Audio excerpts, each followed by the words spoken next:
in Germany. My economy is not good there or something. University was very good in the Netherlands. Germany is, you know, I think the economy is really I might come back. Yeah, exactly. All right, so we're people from Germany, Finland, Czech Republic, right? Yes. Wow, we're really international here. I'm very international. So welcome you all, and my name is Philip Nell. I'm the founder of Smalltalkscircles. So this is our 4th year now, okay? Meaning that one of you guys actually 4th year and started, 1st year, you'll be graduating with Smalltalkscircles, which is good. Congratulations. Before we go on, I think Richard will say a few words to welcome you. Richard Yun, a student at City University of Hong Kong, and he's instrumental in getting us this place. All right. Is that right, Richard? Yes. Yes. And he wants to say a few words to welcome all of you. Okay. Okay. Thank you everyone for coming here, and thank you CityU for providing us such a good venue with so many good food, everything. Yeah, thank you CityU, and also thank you every one of you coming here. Yeah, so the Christmas party Just walking, his name is Stan. Yeah. So we will have our ticket for free, and then every one of you can have 2 tickets, and then so maybe boys you can have 1 more for your girlfriends, and girls you can have 1 more for your boyfriends. But of course, boys you can have 1 for your boyfriend. Hey! Pro diversity. Yeah. We're pro-diversity, okay? From Charles Chu just walked in there. Charles, welcome. We're famous lawyer in Hong Kong, Charles. We're senior lawyer, senior. Senior not by age, by seniority. By experience. Hey, we used to have, British managers. Like we did 156 years of history, being a colony, and we should be able to beat all these guys. But we are sliding down the scale. Now we want you guys to stop the downward spiral. You're the hope we're looking at right now. Okay? And we want you to go home tonight and go back to your dorm tonight and just say, hey, come to STC, come to Smalltalkscircles, we can fix this problem. Okay, this one here, China. Hong Kong, we're actually not very good at all today. Taiwan's better than us. Tianjin is actually quite low. But look at Beijing and Shanghai. Beijing and Shanghai are beating us pants down, or hands down. So we don't want that, we don't like that. Now how come all of a sudden, Chinese cities beat Hong Kong? What I'm trying to say here. Anybody else that want to come up and say something about this line? What do I want to say about this line? Anybody to begin? One guess. What is it? What is in your mind when you see a slide like this? And what do you think is in my mind when I see a slide like this? All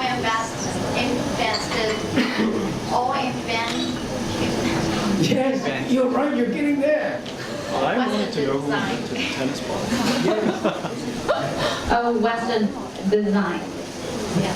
Fantastic, you hit it on the nail. This is exactly what I want to say. When you see things like this, now these are things that, around us. Modern day convenience. Tap water, vehicle, get us from point A to point B, telephone, sports, music. Now music, 261.6255565 hertz. What is that? That's middle C. And if you guys hear a music major, that's middle C. I think it's a number of vibration per second, something like that. I mean, foreigners or Western people, for some reason, they had the wisdom many years ago to invent all these things, including music, and they go down to the nano level to find out that middle C gives us 261 point something hertz per second. This is important too, right? Now without this, there would be no memories, right? Cameras, so important invention. But none of these things were invented by the Chinese, or the Japanese, or the Koreans, or whatever. So I think collectively Asians fell asleep in the switch. 1,000 years ago, 1,500 years ago. That is not good. So we look at you guys, the young people, you know, our next generation, please make sure we can be innovative. I think we can be innovative. You know, because you look at the PISA test, P-I-S-A, Chinese people top the chart in what? In math, physics, in chemistry. How come we can't do something like that? Charts here, and I hope James Tin is coming up soon because I'm running out of things to say. Horse-drawn carriage. When I see a picture like this, I say the horse is a purpose. Okay? The carriage is the result, is the money. Okay? Are you with me? Purpose, and then money, wealth. I think when Bill Gates, Larry Page, Mark Zuckerberg, and all these guys, and including Elon Musk, when they invented this cool thing called computer software, electric cars, Facebook, social media.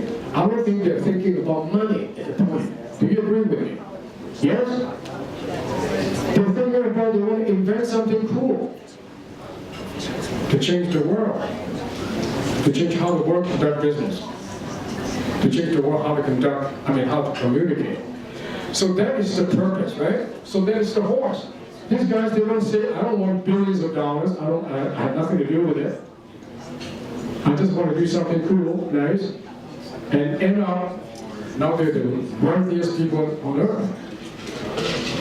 They're the wealthiest people on earth. That is actually the horse-drawn carriage. The carriage is not the horse. Now, and then this one here, this isn't working at all. I should warn others not to put the cart before the horse. Unfortunately, I'm Chinese, okay? I'm putting myself down. Most Chinese people, when they do business, when they want to do something, they want to put the money before the purpose. Are you agree with me? Yes? Unfortunately, this is not good. Thank you. Thank you. Okay. Let's give a big hand to John. That actually, picking up on that point again, that is the real purpose of STC Smalltalkscircles. We have a motto: passion, charity, purpose. Now, when this guy, Hong Kong guy went to MIT and tried to get all A's, what do you think his purpose is? I don't think there's any purpose. He just want to get an A. You know what I've been telling my students at STC? This is 4th year already, right? As I told you, 4th year running. Every single year I've been telling them, don't get 4.0. 3.2, 3.3 is enough. You devote your time to other things. You become all-rounded, well-rounded individual. And we just talked about it, earlier on with Jar Jar. Jar Jar said, I don't want 4.0 boyfriend. 4.0 GPA boyfriends are all nerds. Right? All right, so, we really want you guys to be a little bit smarter than that. Don't go blindly. Don't go for high GPA blindly without a purpose.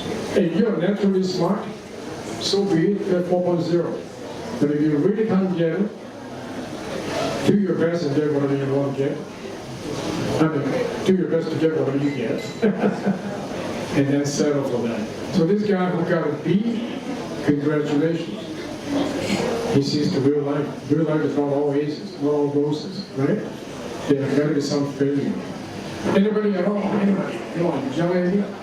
Yeah, you want to say something? Chinese are chasing up. Because if you focus on the internet industry now, the IT industry now, Chinese, they are really chasing up. And especially for the mobile innovation in China. I studied political science in Toronto. Obviously, when you come back to Hong Kong, it's not really helpful, is it? Okay. So anyways, I come back and took a law course through Hong Kong U. We're fresh graduates, right? So the first firm who's ever took an interest in me was a human rights law firm. That's a very interesting thing. We don't even know such things exist in Hong Kong, right? Human rights? So, yeah. So actually, through that firm, I met different kinds of people in Hong Kong in the non-governmental organization field. And that got me into, surprisingly, a job in the United Nations office in Hong Kong. Yeah. That sounds amazing. I was really just a small potato. But it's cool. The point is that you can never really predict where you go from the very beginning. Whatever you study, it might not be actually, what comes out might not be what you expect, and it might turn out better than you originally planned. So, accept your opportunities, go out and meet a lot of people, and I think we're going to have a great time tonight. But I do believe, our honorable departure review is something good to say to us. Now, I tell you what, this is a script, we did not rehearse, I don't know what he's going to talk about. So I said, James, come down and please surprise us. So James Tian, thank you so much. Philip, I don't know whether I should address you as ladies and gentlemen, but anyway, I'm delighted to be here and I apologize for being a bit late. Not at all. I used to live on Cornwall Street, but I haven't been over here for a while, and the traffic from Hong Kong to Kowloon in the evening is pretty bad. Philip, you asked me to come and talk. Good, I'm here. So what should we talk about? Well, how much time am I given? Legislative, we could go on for hours. So what do you want us to talk about? Or how long should I? 20, 30 minutes is good. It's Okay. So what should be the subject? We just mentioned that Hong Kong's competitiveness is decreasing. So as a graduate to be, what do you think for major youngsters in Hong Kong? What are they lacking? Or what sort of characteristic that is vanishing throughout the generations? You probably know among yourself the answer to that question than I do. I can only say that Hong Kong's advantage, based on compared to the rest of China, is that our rule of law, our common law. So to a lot of foreign investors that I've been talking about, to the Chamber of Commerce and the financial sector, Hong Kong will still remain very international. A lot of people will come here to set up offices here as regional headquarters, where they will employ a lot of people. Then the second step is that after learning from them or having experience, are you willing to go overseas? That is the problem. Actually, a few years ago, I voted for you for the Executive Council election. As a businessman, why you suddenly choose to be? I hope you didn't regret. No, I don't regret. Okay. Why you suddenly choose to be a politician as a businessman? I didn't. How did I enter politics? Interesting. You're reminding me of the good old days. When I was younger, I came back to Hong Kong and joined my parents in running a garment factory. And they moved to a place called Kwai Chung in the 70s. And they have a district board in Kwai Chung that deals with Kwai Chung area, the needs of industry and the needs of the resident. So I was appointed to the district board in Kwai Chung in 85 to 88. And later on I was appointed to the Legislative Council in 88 to 91, representing businesses. So through the appointment system, eventually I represented the General Chamber of Commerce in the Council. I think for you, seriously, Hong Kong high degree of autonomy. Hong Kong people are self-governing ourselves. I really encourage all of you here to be involved. He's my son, you better be gentle too.